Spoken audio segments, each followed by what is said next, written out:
च्यवनप्राश, फायदे तोटे आणि खाण्याची योग्य पद्धत. नमस्कार मंडळी, मी तुमची आरोग्य मैत्रीण आणि फार्मासिस्ट रुपाली लबडे. आज एका अशा विषयावर बोलणार आहे जो आपल्या प्रत्येकाच्या घरात आहे. च्यवनप्राश. हिवाळा असो वा पावसाळा किंवा सध्याचे बदलते हवामान, आपण सगळेच प्रतिकारशक्ती वाढवण्यासाठी च्यवनप्राश खातो. पण थांबा, तुम्ही च्यवनप्राश चुकीच्या पद्धतीने तर खात नाही ना? हे औषध आहे की फक्त एक गोड खाऊ? कुणी खावं आणि कुणी अजिबात खाऊ नये. मी रुपाली आजच्या या 10-15 मिनिटांच्या सविस्तर व्हिडिओमध्ये तुमचे सगळे डाऊट्स क्लिअर करणार आहे. चला तर मग सुरू करूया. एक छोटी गोष्ट सांगते जी कदाचित तुमच्याही घरात घडत असेल. आमच्या मेडिकलमध्ये परवा एक काकू आल्या होत्या.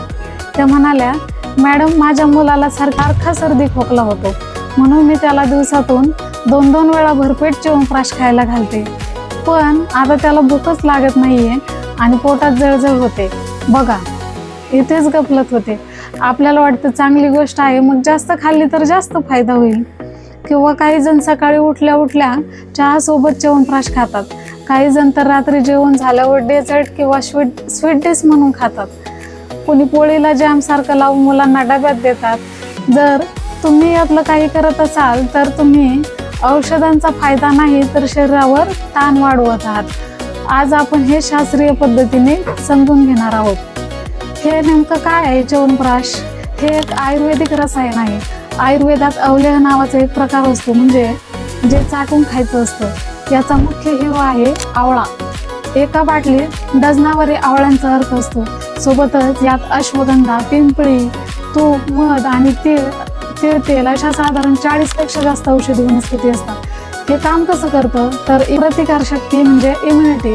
आवळा व्हिटॅमिन सी चा खजिना आहे. यामुळे पांढऱ्या पेशी ऍक्टिव्ह होतात आणि आजारांशी लढतात. दुसरं म्हणजे डायजेशन, पचन. यातली औषधे तुमचं पचन सुधारतात जर योग्य वेळी घेतलं तर. तिसरं म्हणजे रेस्पिरेटरी हेल्थ, श्वसन संस्था. फुफ्फुसांना ताकद देतं, म्हणून सर्दी खोकल्यात याचा वापर होतो. थोडक्यात सांगायचं झालं तर हे शरीराचं सर्व्हिसिंग करणारं टॉनिक आहे. पण जसं गाडीत जास्त ऑइल टाकलं तर इंजिन खराब होतं, तसंच याचा अतिरेकही वाईट आहे. पुढचं म्हणजे पेन पॉइंट्स अँड रिस्क. धोके काय आहेत याचे? तर आता येऊया मुख्य मुद्द्यावर. हे मला नुकसान तर करणार नाही ना? पहिलं म्हणजे डायबिटीस, शुगर पेशंटसाठी. तुम्ही या बाटलीच्या लेबलवर बघितलं तर सर्वात जास्त प्रमाण कशाचं असतं तर साखरेचं. कडू औषधांची चव झाकण्यासाठी यात भरपूर साखर असते. तर याची रिस्क काय आहे? जर तुम्हाला डायबिटीस असेल आणि तुम्ही रेग्युलर च्यवनप्राश खात असाल तर तुमची शुगर लेवल वाढू शकते. तर याच्यावर सोल्युशन काय आहे? डायबिटीसच्या रुग्णांनी डॉक्टरांच्या सल्ल्याने शुगर फ्री च्यवनप्राश घ्यावा किंवा तो टाळावा, खाऊ नये. दुसरं म्हणजे उष्णता, हीट इश्यूज. काही जणांना प्रश्न पडतो, हे उष्ण आहे की थंड?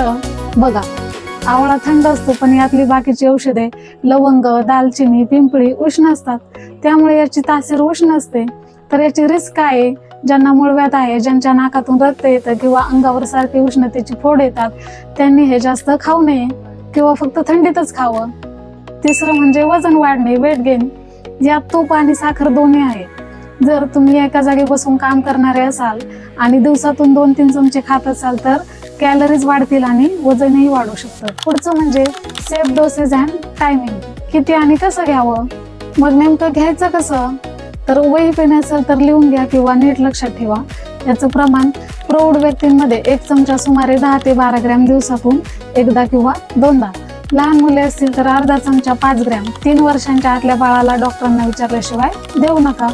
तर याचा बेस्ट टायमिंग कोणता आहे? सकाळी रिकाम्या पोटी न्याहारीच्या अगोदर 15-20 मिनिटे. हे सर्वोत्तम आहे, कारण तेव्हा शरीर औषध पूर्णपणे शोषून घेतं.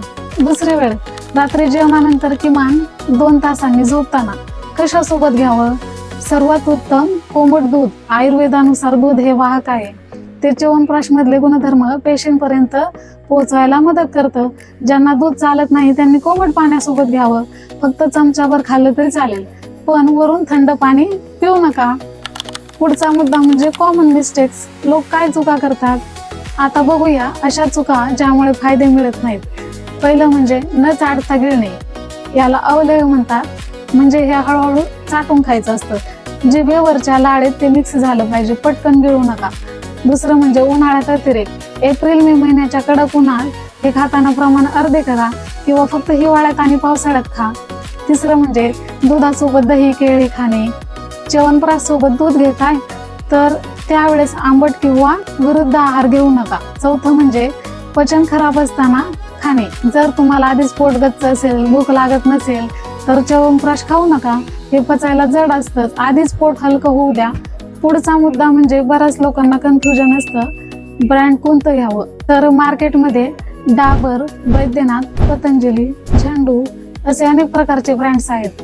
आपल्याकडे डाबरचा च्यवनप्राश आहे जो सर्वात जुना आणि विश्वसनीय ब्रँड मानला जातो। यात फरक काय असतो?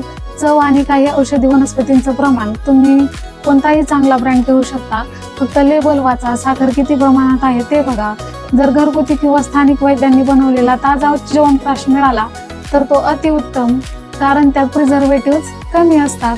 शेवटची आणि महत्त्वाची गोष्ट म्हणजे हा व्हिडिओ फक्त माहितीसाठी आहे। जर तुम्हाला काही गंभीर आजार असेल, गरोदरपण असेल किंवा काही स्पेशल औषधे चालू असतील तर हे सुरू करण्याआधी तुमच्या डॉक्टरांचा सल्ला नक्की घ्या। तुम्हाला आजचा व्हिडिओ कसा वाटला? तुमच्या मनात अजून काही शंका आहेत का? किंवा तुम्हाला डाबर आणि इतर ब्रँडची तुलना हवी आहे का? तर मला कमेंट्समध्ये नक्की सांगा। मी प्रत्येक गोष्ट वाचते।